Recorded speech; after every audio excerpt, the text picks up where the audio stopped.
Hi there, I'm your imaginary friend. I have another story for you today by Charlotte Perkins Gilman. She's actually credited as Charlotte Perkins Stetson in the edition that I have, which is her first married name, Perkins being her maiden name. Now, as always, bear in mind that sometimes an author will have included something in their work that at the time of writing seemed fine to them, and it's not always fine. This is called the Yellow Wallpaper. We'll have to pretend because my wallpaper is red. It is very seldom that mere ordinary people like John and myself secure ancestral halls for the summer. A colonial mansion, a hereditary estate, I would say a haunted house, and reach the height of romantic felicity. But that would be asking too much of fate. Still, I will proudly declare that there is something queer about it. Else, why should it be let so cheaply? And why have stood so long untenanted? John laughs at me, of course, but one expects that in marriage. John is practical in the extreme. He has no patience with faith and intense horror of superstition, and he scoffs openly at any talk of things not to be felt and seen and put down in figures. John is a physician, and perhaps, I would not say it to a living soul, of course, but this is dead paper and a great relief to my mind. Perhaps that is one reason I do not get well faster. You see, he does not believe that I'm sick. And what can one do? If a physician of high standing and one's own husband assures friends and relatives that there is really nothing the matter with one but temporary nervous depression, a slight hysterical tendency, what is one to do? My brother is also a physician and also of high standing, and he says the same thing. So I take phosphates, or phosphites, whichever it is, and tonics and journeys and air and exercise, and am absolutely forbidden to work until I'm well again. Personally, I disagree with their ideas. Personally, I believe that congenial work with excitement and change would do me good. But what is one to do? I did write for a while in spite of them, but it does exhaust me a good deal, having to be so sly about it, or else meet with heavy opposition. I sometimes fancy that in my condition, if I had less opposition and more society and stimulus, but John says the very worst thing I can do is to think about my condition, and I confess it always makes me feel bad. So I will let it alone and talk about the house. The most beautiful place. It is quite alone, standing well back from the road, quite 3 miles from the village. It makes me think of English places that you read about, for there are hedges and walls and gates that lock, and lots of separate little houses for the gardeners and people. There's a delicious garden. I never saw such a garden. Large and shady, full of box-bordered paths, and lined with long grape-covered arbors with seats under them. There were greenhouses, too, but they're all broken now. There was some legal trouble, I believe, something about the heirs and co-heirs. Anyhow, the place has been empty for years. That spoils my ghostliness, I'm afraid, but I don't care. There is something strange about the house. I can feel it. I even said so to John one moonlight evening, but he said what I felt was a draught, and shut the window. I get unreasonably angry with John sometimes. I'm sure I never used to be so sensitive. I think it is due to this nervous condition. But John says if I feel so, I shall neglect proper self-control. So I take pains to control myself, before him at least, and that makes me very tired. I don't like our room a bit. I wanted one downstairs that opened on the piazza and had roses all over the window, and such pretty old-fashioned chintz hangings. But John would not hear of it.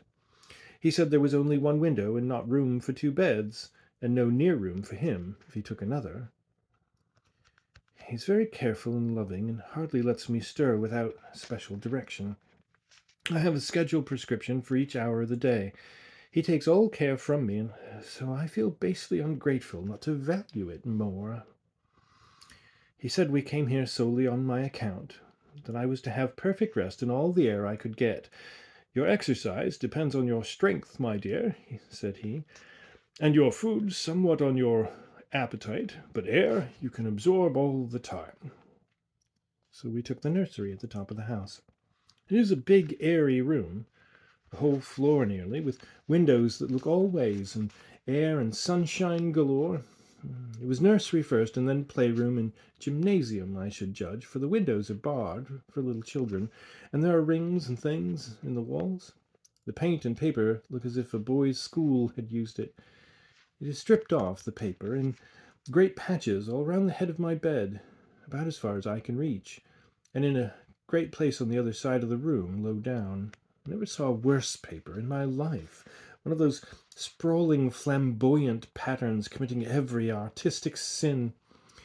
It is dull enough to confuse the eye in following, pronounced enough constantly to irritate and provoke study, and when you follow the lame, uncertain curves for a little distance, they suddenly commit suicide, plunge off at outrageous angles, destroy themselves in unheard-of contradictions. The color is repellent, almost revolting, smoldering, unclean yellow, strangely faded by the slow-turning sunlight. It's a dull yet lurid orange in some places, a sickly sulphur tint in others. No wonder the children hated it. I should hate it myself if I had to live in this room long. There comes John, and I must put this away. He hates to have me write a word. We've been here 2 weeks, and I haven't felt like writing before, since that first day. I'm sitting by the window now, up in this atrocious nursery, and there's nothing to hinder my writing as much as I please, save lack of strength. John is away all day, and even some nights when his cases are serious. I'm glad my case is not serious. But these nervous troubles are dreadfully depressing. John does not know how much I really suffer. He knows there's no reason to suffer, and that satisfies him.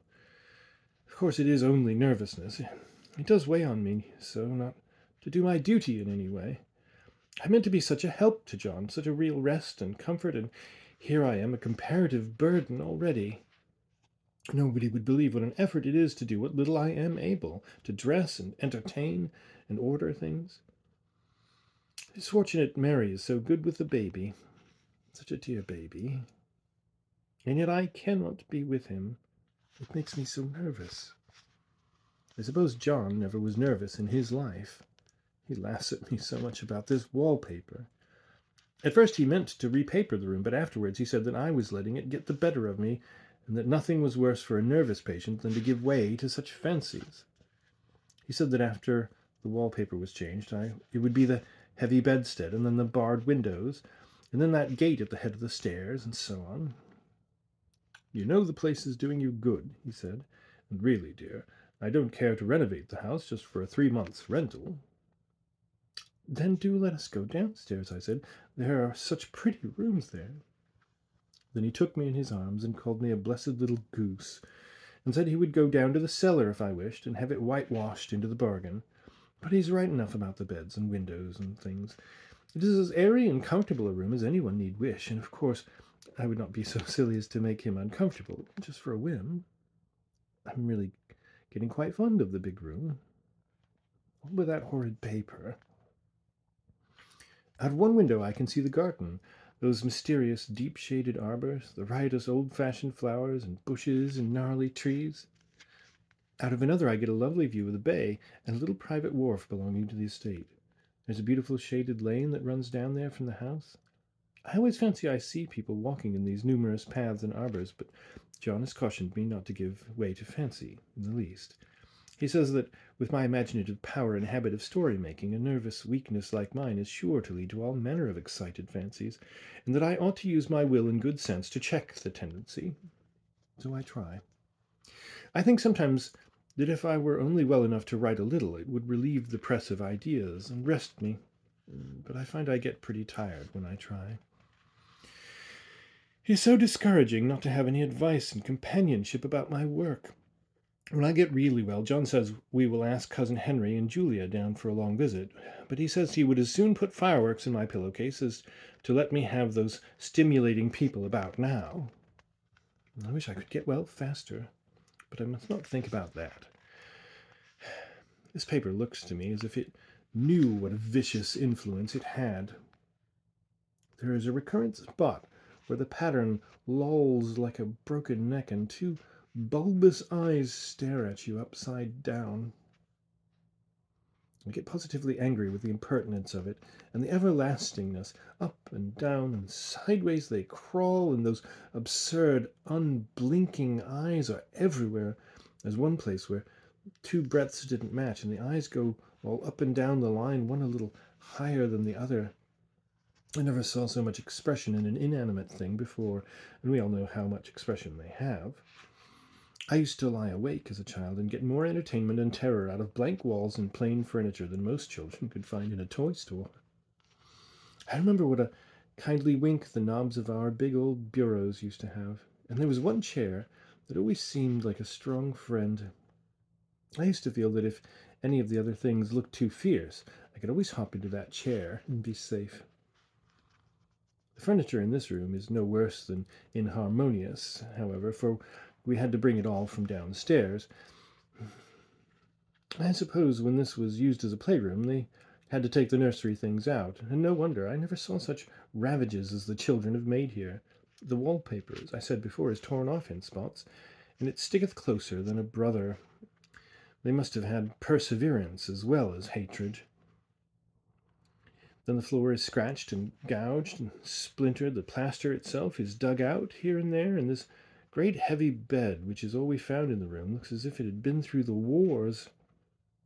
But I don't mind it a bit. Only the paper. There comes John's sister, such a dear girl as she is, and so careful of me. I must not let her find me writing. She's a perfect and enthusiastic housekeeper, and hopes for no better profession. I verily believe she thinks it is the writing which made me sick. But I can write when she is out, and see her a long way off from these windows. There is one that commands the road, a lovely shaded winding road, and one that just looks off over the country. A lovely country, too, full of great elms and velvet meadows. This wallpaper has a kind of sub-pattern in a different shade, a particularly irritating one, for you can only see it in certain lights, and not clearly then. But in the places where it isn't faded, and where the sun is just so, I can see a strange, provoking, formless sort of figure that seems to skulk about behind that silly and conspicuous front design. There's Sister on the stairs.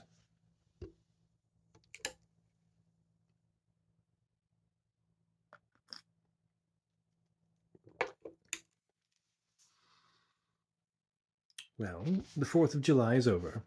The people are all gone, and I'm tired out. John thought it might do me good to see a little company, so we just had Mother and Nellie and the children down for a week. Of course, I didn't do a thing. Jenny sees to everything now. But it tired me all the same. John says if I don't pick up faster, he shall send me to wear my Mitchell in the fall.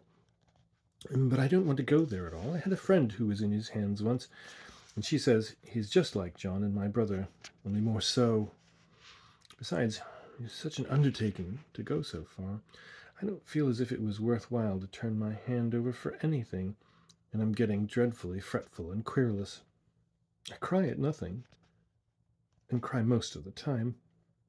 Of course, I don't when John is here or anybody else, but when I'm alone, and I am alone a good deal just now.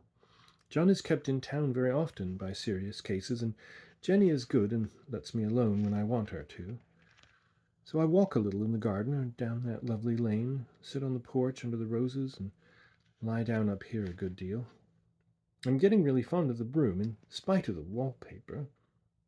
Perhaps because of the wallpaper. It dwells on my mind so. I lie here on this great immovable bed. It's nailed down, I believe, and follow the pattern about by the hour. It's as good as gymnastics, I assure you. I start, we'll say, at the bottom, down in the corner over there, where it has not been touched, and I determine for the 1000th time that I will follow that pointless pattern to some sort of a conclusion. I know a little of the principle of design, and I know this thing was not arranged on any laws of radiation or alternation or repetition or symmetry or anything else that I ever heard of. It is repeated, of course, by the breaths, but not otherwise. Looked at in one way, each breath stands alone, bloated curves and flourishes, a kind of debased Romanesque with delirium tremens, go waddling up and down in isolated columns of fatuity. On the other hand, they connect diagonally, and the sprawling outlines run off in great slanting waves of optic horror, like a lot of wallowing seaweeds in full chase. The whole thing goes horizontally, too.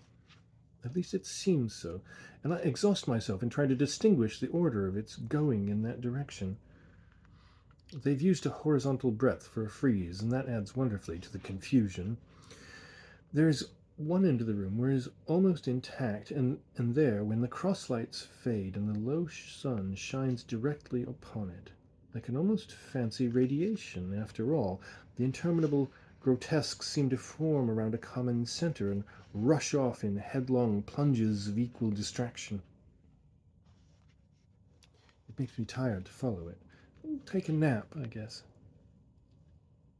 I don't know why I should write this. I don't want to. I don't feel able. And I know John would think it absurd, but I must say what I feel and think in some way.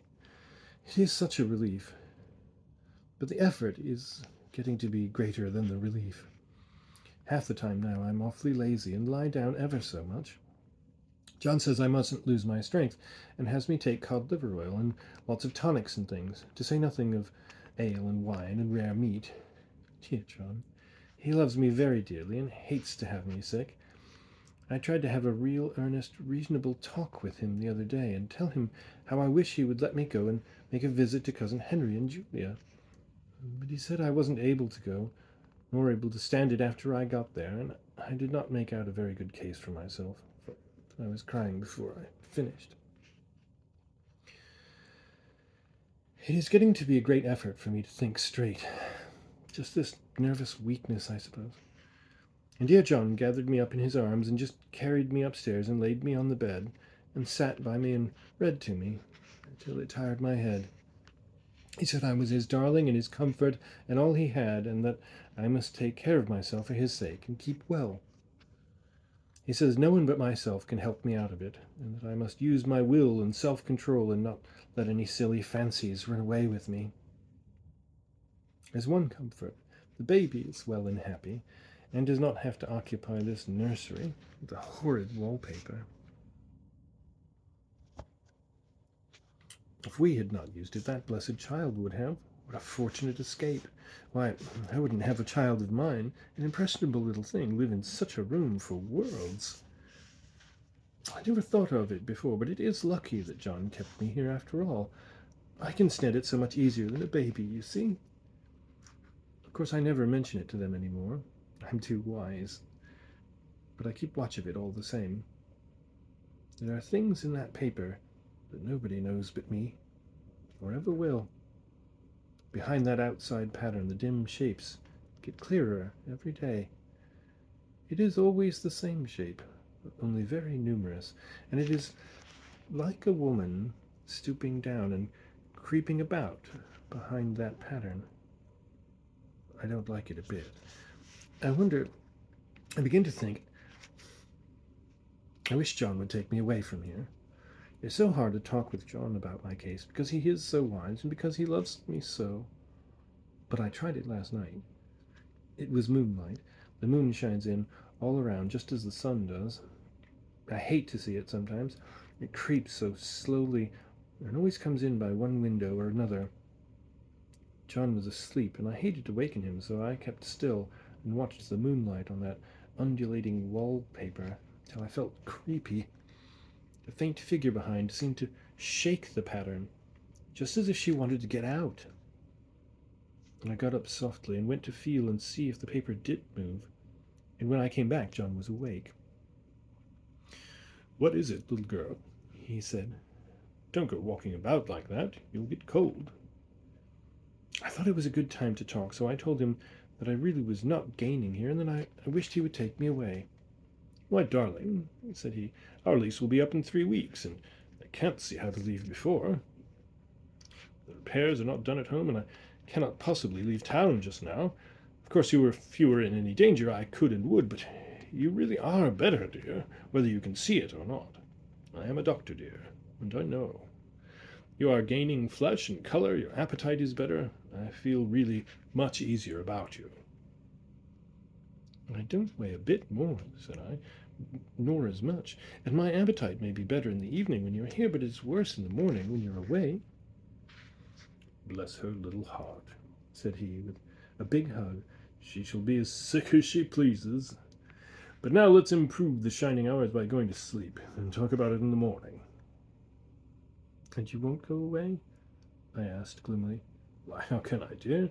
There's only 3 weeks more, and then we will take a nice little trip of a few days while Jenny is getting the house ready. Really, dear, you are better. Better in body, perhaps, I began, and stopped short, for he sat up straight and looked at me with such a stern, reproachful look that I could not say another word. My darling, said he, I beg of you, for my sake and for our child's sake, as well as for your own, that you will never for one instant let that idea enter your mind. There is nothing so dangerous, so fascinating to a temperament like yours. It is a false and foolish fancy. Can you not trust me as a physician when I tell you so? So, of course, I said no more on that score, and we went to sleep before long. He thought I was asleep first, but I wasn't, and lay there for hours, trying to decide whether that front pattern and the back pattern really did move together or separately. On a pattern like this, by daylight, there is a lack of sequence, a defiance of law that is constant irritant to a normal mind. The color is hideous enough and unreliable enough and infuriating enough, but the pattern is torturing. You think you have mastered it, but just as you get well underway in following it, it turns a back somersault, and there you are. It slaps you in the face, knocks you down, and tramples upon you. It is like a bad dream. The outside pattern is a florid arabesque, reminding one of a fungus.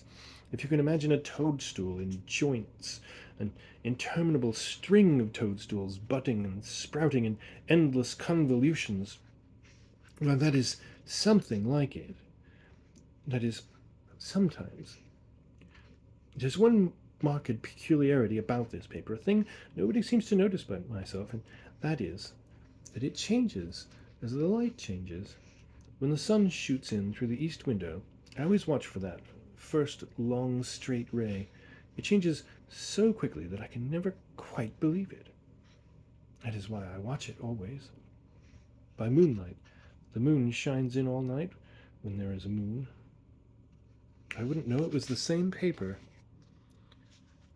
At night, in any kind of light, in twilight, candlelight, lamplight, and worst of all by moonlight, it becomes bars.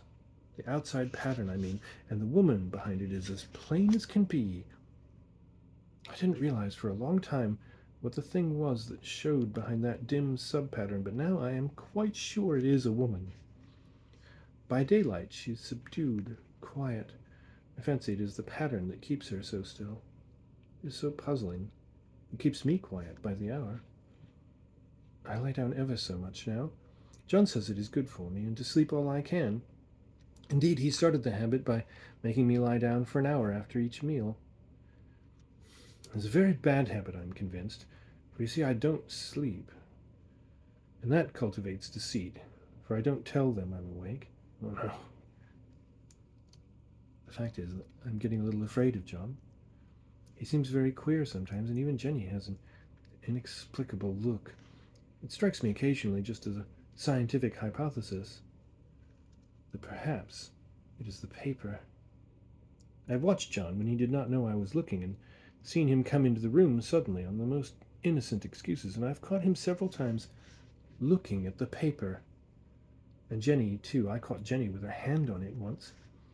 She didn't know I was in the room, and when I asked her in a very quiet voice, with the most restrained manner possible, what was she doing with the paper, she turned around as if she had been caught stealing, and looked quite angry, and asked me why I should frighten her so.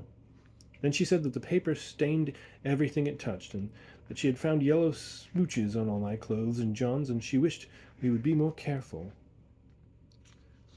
Doesn't that sound innocent? But I know she was studying that pattern, and I am determined that nobody shall find it out but myself. Life is very much more exciting now than it used to be.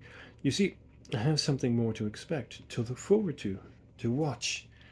I really do eat better and am more quiet than I was. John is so pleased to see me improve. He laughed a little the other day and said I seemed to be flourishing in spite of my wallpaper. I turned it off with a laugh. I had no intention of telling him it was because of the wallpaper. He would make fun of me. He might even want to take me away. I don't want to leave now until I have found it out. There's a week more, and I think that will be enough.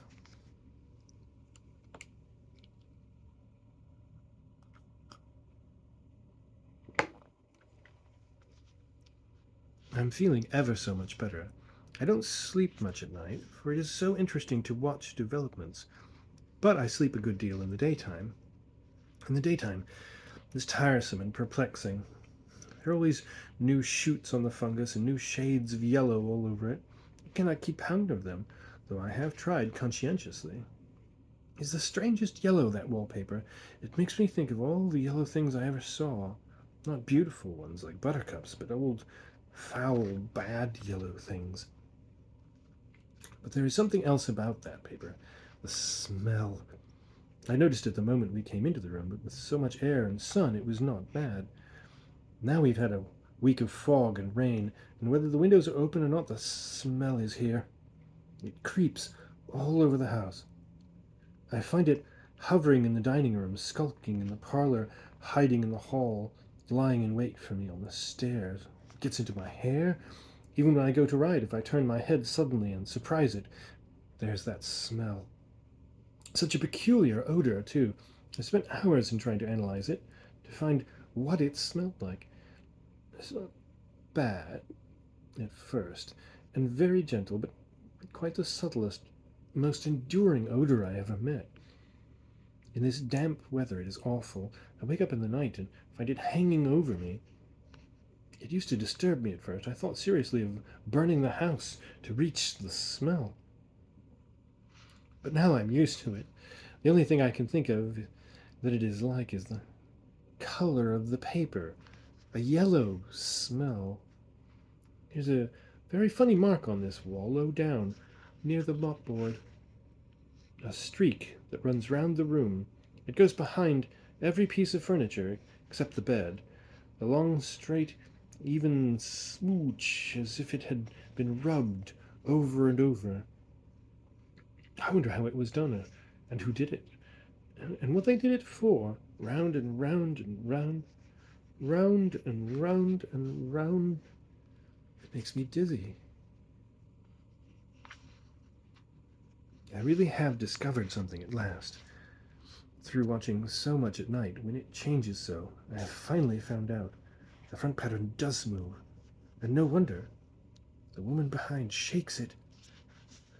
Sometimes I think there are a great many women behind, and sometimes only one, and she crawls around fast, and her crawling shakes it all over. And in this very bright spots she keeps still, and in the very shady spots she just takes hold of the bars and shakes them hard. And she is all the time trying to climb through, but nobody could climb through that pattern. It strangles so. I think that is why it has so many heads. They get through, and then the pattern strangles them off and turns them upside down and makes their eyes white. If those heads were covered or taken off, it would not be half so bad. I think that woman gets out in the daytime, and I'll tell you why. Privately, I've seen her. I can see her out of every one of my windows.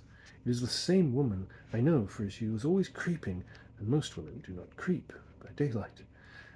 I see her on that long road under the trees, creeping along, and when a carriage comes, she hides under the blackberry vines. I don't blame her a bit. It must be very humiliating to be caught creeping by daylight. I always lock the door when I creep by daylight. I can't do it at night, for I know John would suspect something at once. And John is so queer now, and I don't want to irritate him. I wish he would take another room. Besides, I don't want anybody to get that woman out at night, but myself. I often wonder if I could see her out of all the windows at once. But turn as fast as I can only see out of one at a time. And though I always see her, she may be able to creep faster than I can turn. I have watched her sometimes away off in the open country, creeping as fast as a cloud shadow in a high wind.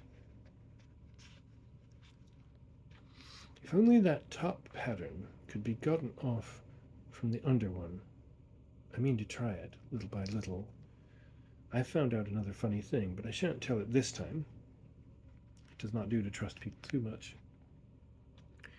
There are only 2 more days to get this paper off, and I believe John is beginning to notice. I don't like the look in his eyes. I heard him ask Jenny a lot of professional questions about me. She had a very good report to give. She said I slept a good deal in the daytime. John knows I don't sleep very well at night, for all I'm so quiet. He asks me all sorts of questions too, and pretended to be very loving and kind, as if I couldn't see through him. Still, I don't wonder he acts so, sleeping under this paper for 3 months. It only interests me, but I feel sure John and Jenny are secretly affected by it.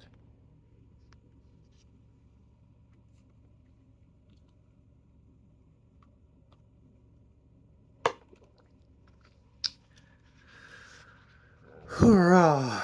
This is the last day, but it is enough. John is to stay in town overnight and won't be out until this evening.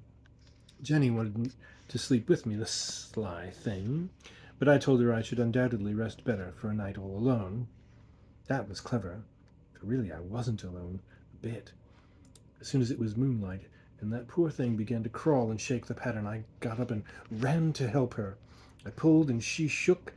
I shook and she pulled, and before morning we had peeled off yards of that paper, a strip about as high as my head and half around the room. And then when the sun came and that awful pattern began to laugh at me, I declared I would finish it today. We go away tomorrow, and they are moving all my furniture down again to leave things as they were before. Jenny looked at the wall in amazement, but I told her merrily that I did it out of pure spite of the vicious thing. She laughed and said she wouldn't mind doing it herself, but I must not get tired. How she betrayed herself that time. But I'm here, and no person touches this paper but me. Not alive. She tried to get me out of the room. It was too patent. But I said it was so quiet and empty and clean now that I believed I would lie down again and sleep all I could, and not to wake me even for dinner. I would call when I woke. So now she is gone, and the servants are gone, and the things are gone, and there is nothing left but that great bedstead nailed down, with the canvas mattress we found on it. We shall sleep downstairs tonight, and take the boat home tomorrow. I quite enjoy the room, now it is bare again. How those children did tear about here. This bedstead is fairly gnawed. But I must get to work. I've locked the door and thrown the key down onto the front path. I don't want to go out, and I don't want to have anybody come in till John comes. I want to astonish him. I've got a rope up here that even Jenny did not find. If that woman does get out and tries to get away, I can tie her. But I forgot I could not reach far without anything to stand on. This bed will not move.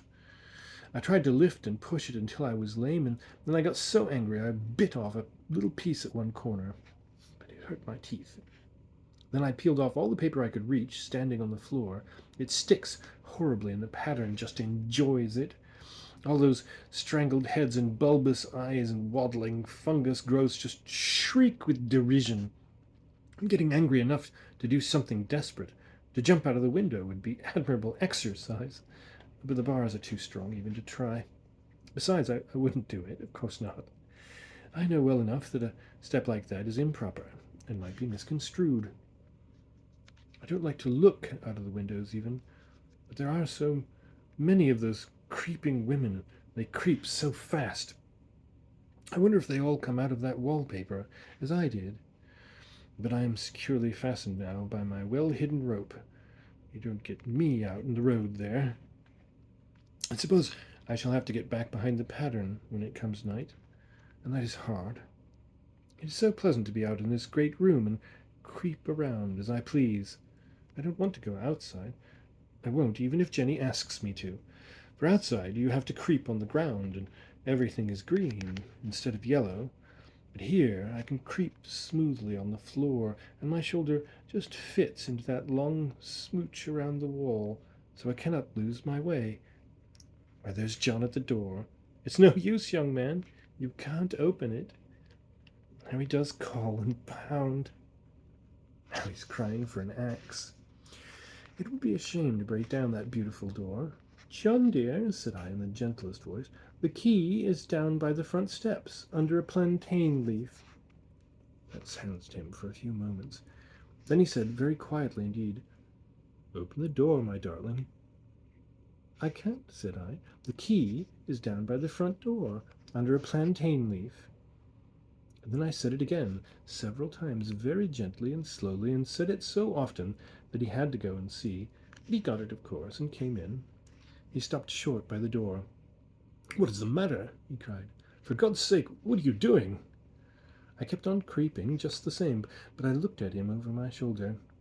I've got out at last, said I, in spite of you and Jane, and I've pulled off most of the paper, so you can't put me back. Now, why should that man have fainted? But he did, and right across my path by the wall, so that I had to creep over him every time.